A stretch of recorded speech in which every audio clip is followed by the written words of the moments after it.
Hello friends, welcome back our channel. आप सभी का आपके अपने चैनल पर स्वागत है। और आज हम जो है पार्ट 2 करने वाले हैं डे 1 का, क्योंकि लास्ट क्लास में हमने के मैप देखा था। के मैप से रिलेटेड मैंने 2 क्वेश्चन आपको सॉल्व करने बताए थे। तो के मैप आएगा तो आपको कॉम्बिनेशनल सर्किट, सीक्वेंशियल सर्किट बहुत अच्छे से समझ में आएंगे।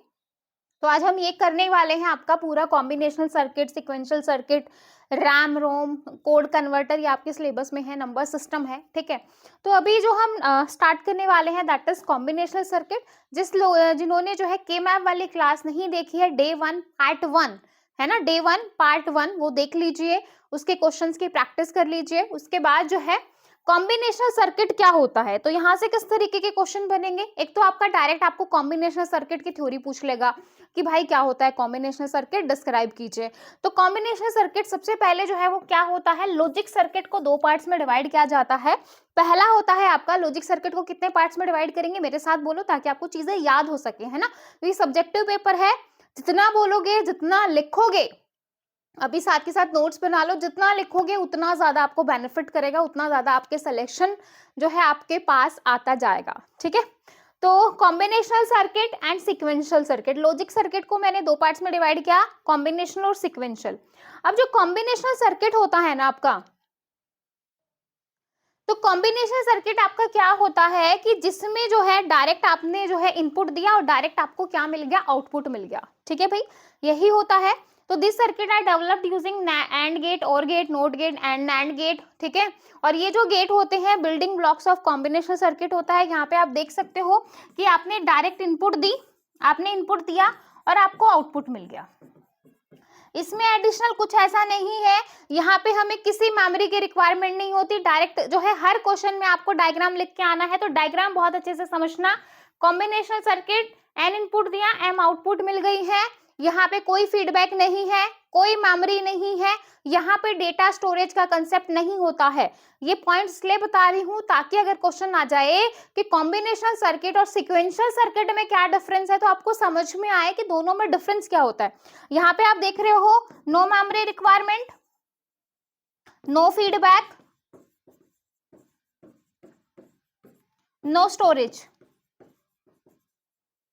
अगर मैं इसके एग्जाम्पल की बात करूं तो कॉम्बिनेशन सर्किट में आपका हाफ एडर आ जाएगा, फुल एडर आ जाएगा, मल्टीप्लेक्सर आ जाएगा, डी मल्टीप्लेक्सर आ जाएगा, इनकोडर आ जाएगा, डिकोडर आ जाएगा, जो आपके सिलेबस में है, जो अभी हम डिस्कस करने वाले हैं। ठीक है, तो यहां से कैसे कैसे क्वेश्चन बनेंगे। सबसे पहला क्वेश्चन हो सकता है पूरे कॉम्बिनेशनल सर्किट को डिस्क्राइब करने को आ जाए, हो सकता है कॉम्बिनेशनल सर्किट सीक्वेंशियल सर्किट में डिफरेंस आ जाए, हो सकता है हाफ एडर को एक्सप्लेन कीजिए, फुल एडर को डिटेल में एक्सप्लेन कीजिए, या फिर हाफ एडर और फुल एडर में क्या डिफरेंस होता है एक्सप्लेन करो, इस तरीके से आ सकता है। एनकोडर क्या होते हैं, 3x8 का जो है एनकोडर बना के दिखाओ, इस तरीके से क्वेश्चन आपसे पूछे जा सकते हैं। सारे क्वेश्चन को डिटेल में जो है अच्छे से करेंगे। तो क्वेश्चन साथ के साथ इसलिए बता रही हूं ताकि आपको पता रहे कि थ्योरी में क्वेश्चन कैसे बनेंगे। ठीक है, अब देखो सीक्वेंशियल सर्किट। सीक्वेंशियल सर्किट जो होता है उसमें आपके इनपुट होते हैं, आउटपुट होती हैं, और यहाँ पे मैं अगर इसका डायग्राम बनाऊं ना, तो ये आपका कॉम्बिनेशनल है। कॉम्बिनेशनल सर्किट हो गया कि इनपुट दिया, आपको आउटपुट मिल गई। अब यहाँ पे जो है आपका एक मेमोरी का कंसेप्ट आ जाएगा। ठीक है, और ये यहाँ जाके यहाँ, यानी कि इसमें जो इनपुट देंगे वो जो पास्ट की जो आपकी आउटपुट है वो भी इनपुट में ऐड हो जाएगी। मतलब जो कॉम्बिनेशन सर्किट में क्या हो रहा था कि जो प्रेजेंट इनपुट जो है आउटपुट पे डिपेंड था, कोई पास्ट का यहाँ पे फंडा नहीं था। लेकिन सिक्वेंशियल सर्किट में क्या है कि जो पास्ट में हमें चीजें मिल रही है ना, वो हमें जो है एज अ प्रेजेंट में जाके ऐड हो रही है। तो यहाँ पे आपका मेमोरी का कंसेप्ट भी आ जाएगा, यहाँ पे स्टोरेज का भी आ जाएगा, और यहाँ पे जो डेटा स्टोर होता है वो 1 बिट डेटा स्टोर होता है। ठीक है, और इसके एग्जाम्पल की अगर मैं बात करूं तो आपका जैसे अगर मैं बोलूं तो आपका फ्लिप फ्लॉप हो गए, रजिस्टर हो गए, काउंटर हो गए, वहां पे डेटा को स्टोर किया जाता है, और ये सारी चीजें। ठीक है, तो यहाँ पे आप देख सकते हो कि आपका कॉम्बिनेशनल सर्किट आ गया, आपने इनपुट दिया, आपको आउटपुट मिल गया, और यहाँ पे जो आपकी इनपुट जो आउटपुट मिली है वो एज ए इनपुट का काम करेगी जो है करंट में। ठीक है, ये आपके मेमोरी जो है एलिमेंट हो गई, यहाँ पे आपने फीडबैक भी की रिक्वायरमेंट हो गई, मेमोरी की रिक्वायरमेंट हो गई, डेटा यहाँ पे स्टोर हो गया। अगर डिफरेंस आए तो आई होप आप बहुत अच्छे से जो है इन लाइंस को एक्सप्लेन कर सकते हो। ठीक है, इसके बाद आगे बढ़ते हैं। तो यहाँ से काफी सारे क्वेश्चन हमारे कवर हो गए हैं, लिख लोगे आप, क्योंकि भाई इसमें जो है क्या क्या जाता है, स्टोरिंग की जाती है। जो मैंने आपको बातें बताई हैं वही बातें हैं कि स्टोरिंग कर रहे हैं बाइनरी इन्फॉर्मेशन को। Binary information stored in memory element, जो मेमोरी एलिमेंट है वहां पे इन्फॉर्मेशन को स्टोर किया जाता है। ठीक है, एक्सटर्नल आउटपुट ऑफ जो है सर्किट डिपेंड करता है, जो एक आउटपुट है वो आपका दोनों पे जो है डिपेंड करेगा। किस किस पे डिपेंड करेगा, जो आपके प्रेजेंट इनपुट है और जो पास्ट आउटपुट है उन पे जो है डिपेंड करेगा। अगर आपने फ्लिप फ्लॉप वगैरह किए हैं, एसआर फ्लिप फ्लॉप किया है, जेके फ्लिप फ्लॉप किया है, तो आपने देखा होगा कि आउटपुट इस तरीके से आके आगे आके कनेक्ट हो जाती है। ठीक है,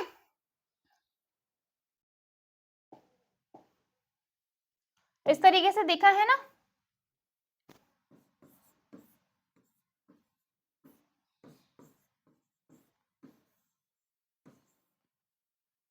ठीक है, तो ये आपके इस तरीके से हो जाते हैं। हमारा क्या होता है, लैच होता है। आगे देखो, अब हम सबसे पहले बात करेंगे हमारा कॉम्बिनेशन सर्किट में सबसे पहले आता है कि हाफ एडर क्या होता है। हाफ एडर की डेफिनेशन की बात की जाए, क्योंकि आपको तो लिख के आना है, तो हाफ एडर में आपकी दो इनपुट होती हैं और दो ही आउटपुट होंगी। ठीक है, दो इनपुट दोगे, दो आउटपुट मिलेंगी। जो आउटपुट रहेंगी वो एक आपकी सम होती है और एक आपकी क्या होती है, एक आपकी क्या होती है, कैरी, है ना। जब हम दो चीजों को ऐड करते हैं 1 2 1 3 ऐड किया तो इसको सम बोलेंगे, और ऊपर जो कैरी जाता है उसको जो है हम बोलते थे ना हासिल ले ली, तो वही आपका कैरी हो जाएगा। ठीक है, तो यहाँ पे क्या हो जाएगा कि एडर इज यूज्ड परफॉर्म और ऑपरेशन टू सिंगल बिट, है ना, मतलब कि भाई और ऑपरेशन परफॉर्म करेगा कैरी में। मतलब अगर मैं यहाँ पे इसका डायग्राम की बात की जाए तो डायग्राम आपका ये आ जाएगा। ठीक है, और ये सम और ये कैरी हो जाएगा। यहाँ पे अगर मैं टेबल बनाऊं आपकी ए बी, ये दो इनपुट हो गई। ठीक है, और ये सम और ये आपका क्या हो गया, कैरी हो गया। एक्सप्लेन कर रही हूँ, यहां से ही आप क्या बना सकते हो, के मैप बना सकते हो, आउटपुट आपको अच्छे से समझ में आएंगी। अब यहाँ पे देखो 0 0 0 1 1 0 1 1, ये जो दो इनपुट होती है वही आपको ऐसे ही इनपुट देनी है। सम 0 0 को मैंने ऐड किया, 0 0 को मैं ऐड करूंगी तो आपको क्या मिल जाएगा, जल्दी बोलो। 0 0 को ऐड करेंगे तो क्या मिलेगा, 0 0 1 को ऐड करूंगी तो 1 मिलेगा, 1 0 को ऐड करूंगी तो 1 मिलेगा, कैरी यहाँ पे तो मिलेगा ही नहीं। ठीक है, अब 1 1 को ऐड करेंगे तो यहाँ पे 0 मिलेगा और यहाँ पे क्या मिल जाएगा, 1। ठीक है, कैरी चला जाएगा 1 और सम में आ जाएगा 0। ठीक है, अब यहाँ पे आप एक चीज देख रहे होगे कि सेम इनपुट है तो आउटपुट क्या है, 0, और डिफरेंट इनपुट पे आउटपुट क्या है, 1। तो ये वाली कंडीशन, ये वाली जो टेबल है आपको दिखाई दे रही होगी, किस वाली टेबल जैसी होती है, एक्सोर गेट जैसी।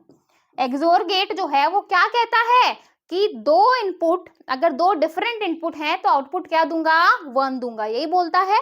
तो यहाँ पे ये टेबल, ट्रुथ टेबल आपको दिखाई दे रही है, एक्सोर गेट जैसी है। तो एक्सोर गेट आपका क्या कहता है, ए बार बी जमा में ए बी का बार, यानी कि ए एक्सोर बी, यानी कि जो सम की आउटपुट हो जाएगी वो ये हो जाएगी। और कैरी आपका क्या कह रहा है कि कौन से गेट जैसी है भाई, कौन से गेट जैसी है, ये है आपकी एंड जैसी। एंड गेट क्या कहता है, दोनों इनपुट हाई होंगी, दोनों इनपुट हाई होंगी तभी आपको क्या दूंगा, 1 दूंगा, यही कहता है। तो यहाँ पे जो आपकी आउटपुट हो जाएगी वो आपकी क्या हो जाएगी, ए और बी। ठीक है, तो इस तरीके से हो जाएगा। यहाँ पे ये जो है, अगर जो है हाफ एडर आता है, दो इनपुट देते हो, दो आउटपुट देते जो है, दो जो है इनपुट सॉरी दो इनपुट दोगे, दो आउटपुट मिलेंगे, सम और कैरी नाम रहेगा। सम जो है वो आपका एक्सोर गेट बनाता है, कैरी आपका एंड गेट हो जाएगा यहाँ पे इस तरीके से। ठीक है, यहाँ पे जो है इसी टेबल को एक्सप्लेन किया गया है, डिफाइन किया गया है। सम का जो है वो आपका एक्स जो है आपका जैसे यहाँ पे एक्स वाई ले रखा है, मैं ए बी से बता रही थी, तो भाई एक्स बार वाई जमा में एक्स वाई का बार, यानी कि एक्स एक्सोर वाई।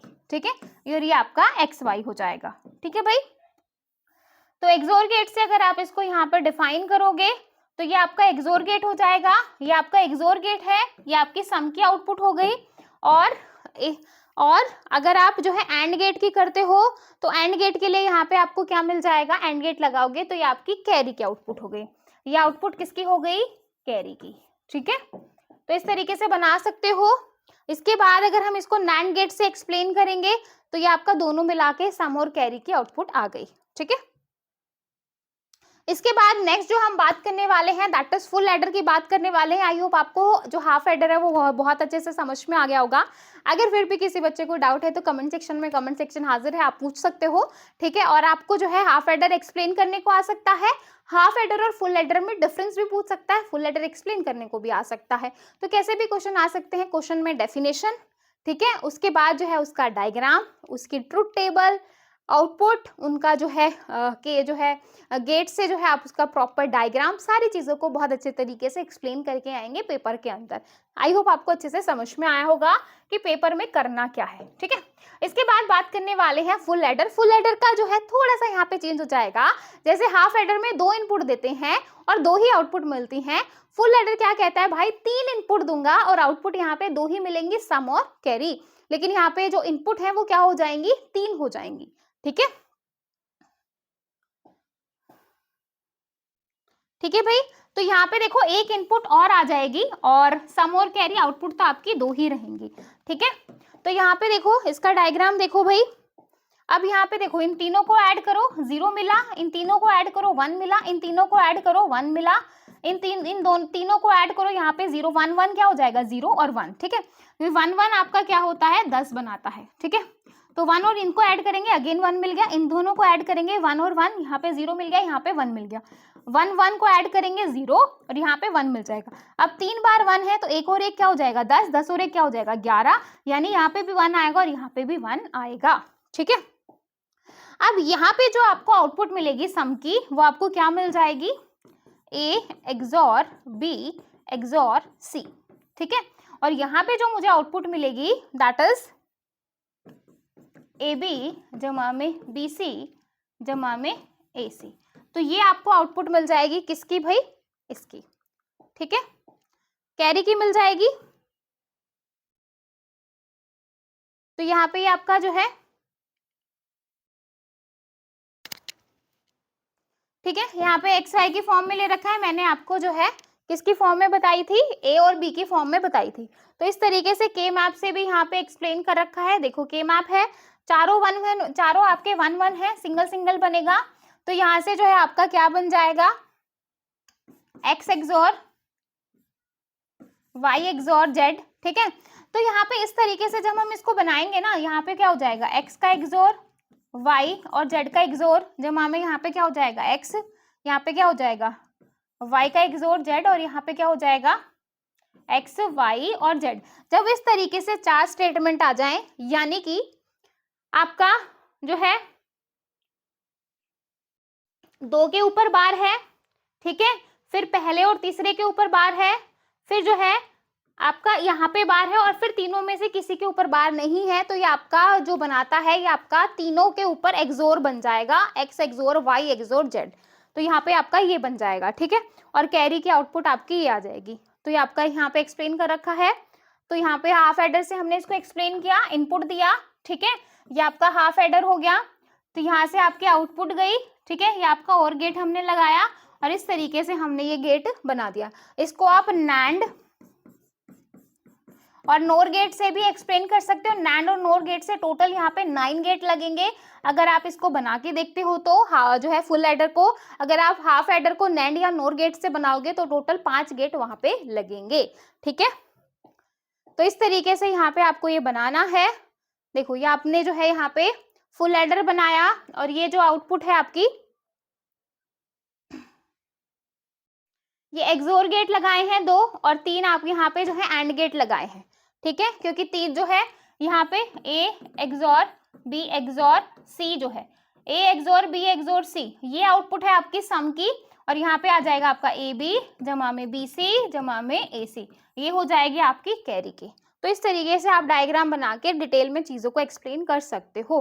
तो ये सारी चीजें आपको बनानी है। ये आपका बाइनरी एडर है, बाइनरी एडर अगर आ जाए तो इस तरीके से जो है आप कर सकते हो, ठीक है भाई। 4 बिट बाइनरी एडर है, 4 बिट है, तो यहाँ पे आपने 4 फुल एडर ले लिए।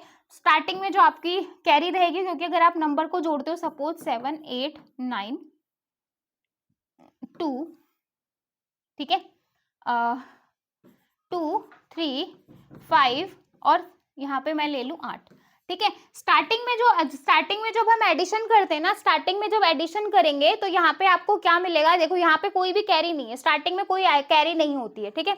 बाद में आपकी कैरी जो है वो ऐड हो जाएंगी, जैसे 8 और 10, तो यहाँ पे कैरी आ जाएगी, तो यहाँ पे 3 इनपुट हो गई, फिर अगेन इसको ऐड करेंगे, अगेन यहाँ पे कैरी आ जाएगी, फिर अगेन यहाँ ऐड करेंगे, अगेन यहाँ पे कैरी आ जाएगी, ठीक है। तो जो फर्स्ट में जब इसको ऐड करते हैं तो वहां पे कैरी नहीं होता है, ठीक है भाई। तो इस तरीके से जो है आप यहाँ पे आ जाए तो आप इस तरीके से बना के, यहाँ पे कैरी 0, यहाँ पे 1, यहाँ पे इस तरीके से आपका रहेगा, ठीक है। तो इस तरीके से एक्सप्लेन कर सकते हो। हाँ जी, अब जो आपका नेक्स्ट जो टॉपिक सिलेबस में है दैट इज मल्टीप्लेक्सर।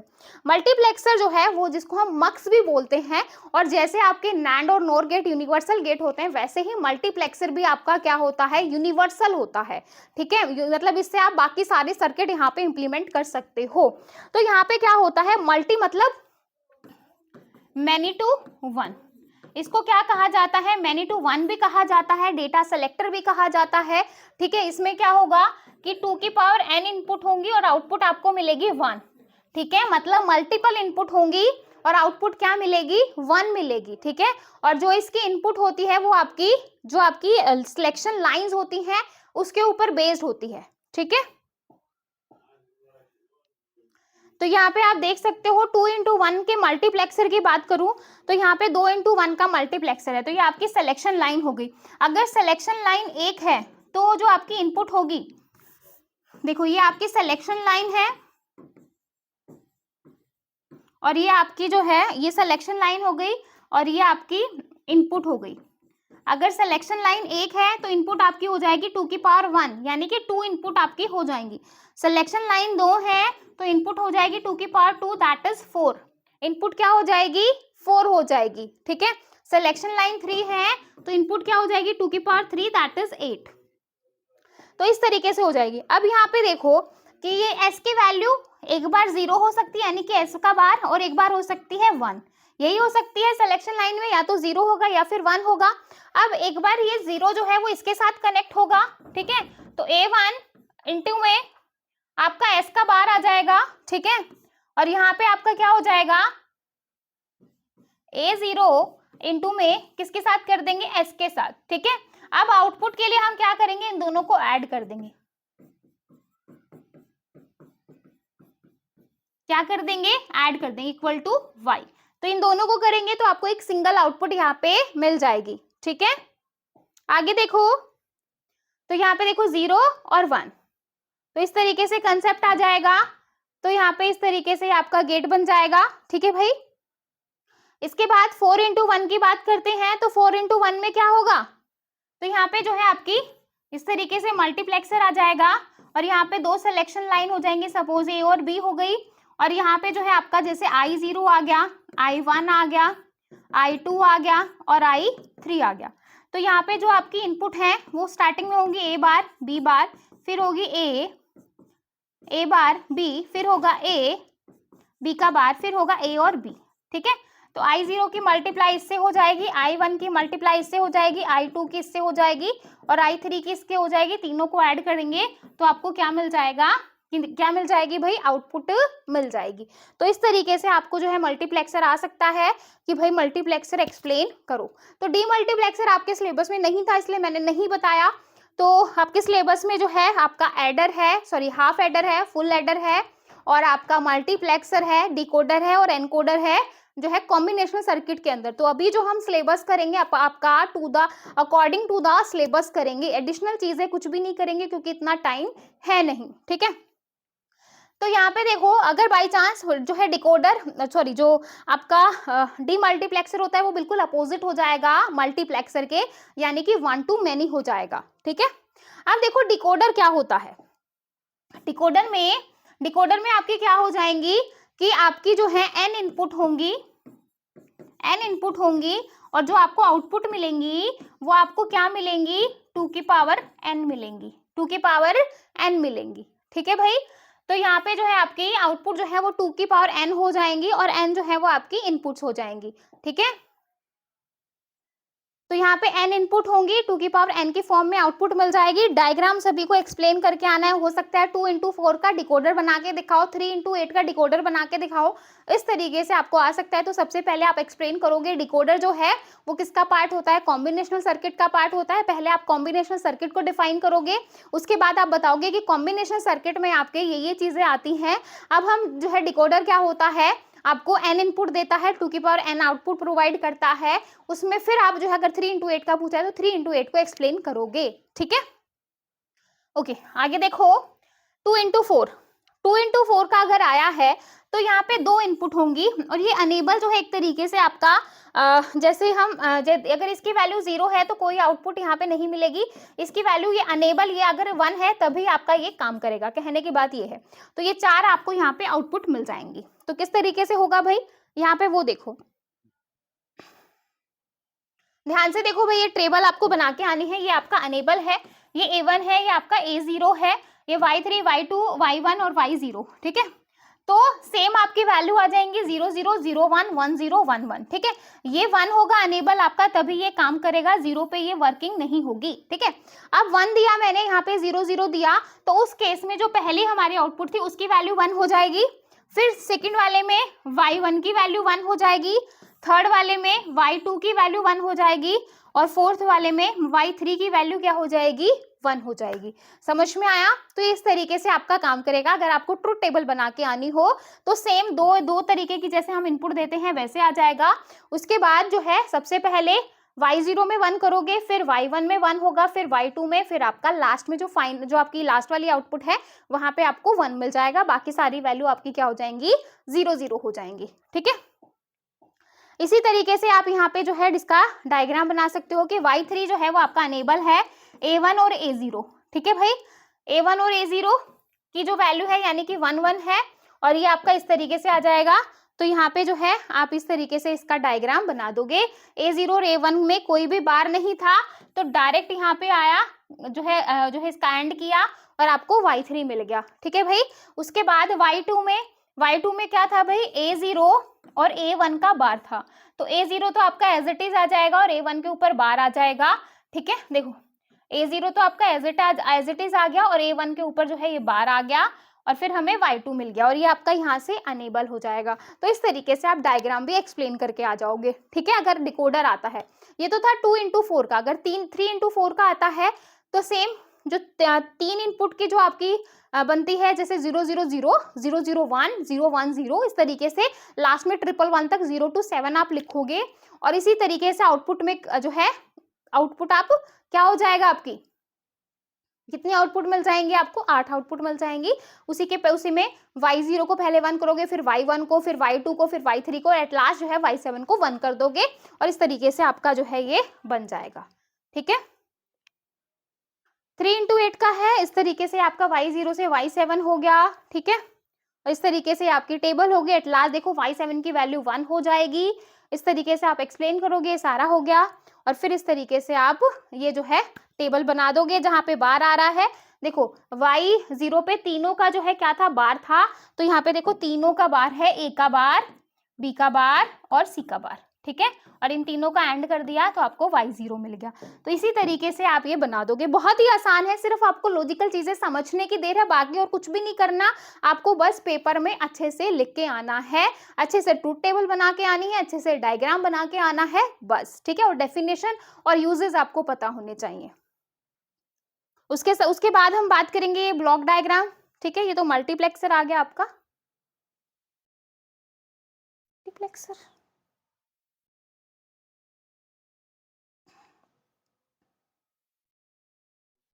ठीक है, अब हम इसके बाद बात करेंगे आपके एनकोडर की। इसके बाद हम बात करेंगे आपके एनकोडर। एनकोडर बिल्कुल अपोजिट हो जाएगा डिकोडर से। जैसे एनकोडर में n इनपुट दे रहे थे, 2 की पावर n आउटपुट मिल रही थी, वैसे ही एनकोडर में क्या करेंगे, 2 की पावर n हमें क्या देंगे, इनपुट देंगे और हमें जो आउटपुट मिलेगी वो हमें n आउटपुट मिलेंगे। जैसे मैंने अगर 4 इनपुट दी हैं तो मुझे आउटपुट क्या मिल जाएंगी, 2। समझ में आया? तो इस तरीके से हो जाएगा, बिल्कुल अपोजिट हो जाएगा आपका। तो यहाँ पे देखो 2 की पावर n इनपुट लाइन है तो आउटपुट आपका n आउटपुट लाइंस हो जाएंगी। ठीक है, तो सेम यहाँ पे 4 इंटू 2 का बनाएंगे तो भाई आपकी 4 इनपुट हो गई, 2 आउटपुट आपको यहाँ पे मिल गई। ठीक है। सेम इसका डायग्राम है y0, y1, y2, y3। तो सबसे पहले y0 की वैल्यू 1 होगी, फिर y1 की, फिर y2 की, फिर y3 की, और सेम यहाँ पे आउटपुट आपको वैसे ही मिल जाएगी 0 0 0 1 1 0 और 1 1। ठीक है, यहाँ पे आप इसका जो है डायग्राम बना देना। 8 इंटू 3 का है, इसी तरीके से सेम आपका ये एक्सप्लेन यहाँ पे हो जाएगा जैसे हमने किया है। ठीक है, डेसिमल से बीसीडी में करेंगे तो डेसिमल से बीसीडी में करेंगे तो आपको ही पता है कि बीसीडी में आपका 0 to 9 होता है, और सेम उसी तरीके से 0 to 9 हो गया और 4 हमारी क्या हो जाएंगी, आउटपुट हो जाएंगी। ठीक है, तो सेम हमें यहाँ पे ये करना है। अगर जो है बीसीडी से आ जाता है तो कर दोगे ना, एनकोडर या डिकोडर जो भी आए आराम से हो जाएगा। ठीक है, तो के मैप से इन्होंने इसको जो है एक्सप्लेन किया है। तो एक बार आपको चीजें समझ में आ गई तो अब जो है यूजेस कहाँ है, एनकोडर को कहाँ कहाँ यूज करते हैं। This system are very easy and all digital system. Encoder are use to convert decimal number system into binary number system. Objective क्या होता है, परफॉर्म करना binary operation like addition, subtraction और मल्टीप्लीकेशन। तो ये आपका बेसिक यहाँ पे काम होता है इसका। ठीक है, उसके बाद जो नेक्स्ट टॉपिक आता है दैट इज सिक्वेंशियल सर्किट आता है। तो सिक्वेंशियल सर्किट हम कल करेंगे। ठीक है, तो कल भी हमारी जो है 2 क्लास आएंगी डे 2 की, जिसमें जो है एक में सिक्वेंशियल सर्किट करेंगे और एक में आपका जो है नंबर सिस्टम और कोड कन्वर्टर वाला पार्ट हो जाएगा, और फिर ये जो डिजिटल है आपका यहीं पे खत्म हो जाएगा। ठीक है, अब जो आपको यहाँ पे होमवर्क करना है, होमवर्क मैं आप लोगों को यहाँ पे दे देती हूँ। होमवर्क क्या करना है वो नोट कर लीजिए।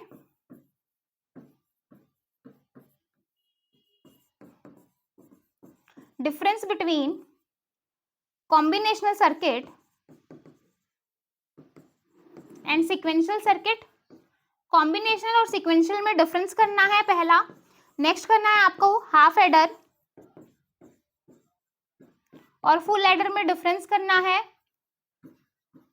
ठीक है, इसके बाद एनकोडर और जो है डिकोडर में डिफरेंस करना है। एनकोडर और डिकोडर में डिफरेंस करना है। एंड एट लास्ट क्वेश्चन है 3 into 8 डिकोडर को एक्सप्लेन करो with diagram and truth table. ये सारा आपको एक्सप्लेन करना है। ठीक है, टोटल ये 4 क्वेश्चन करने हैं।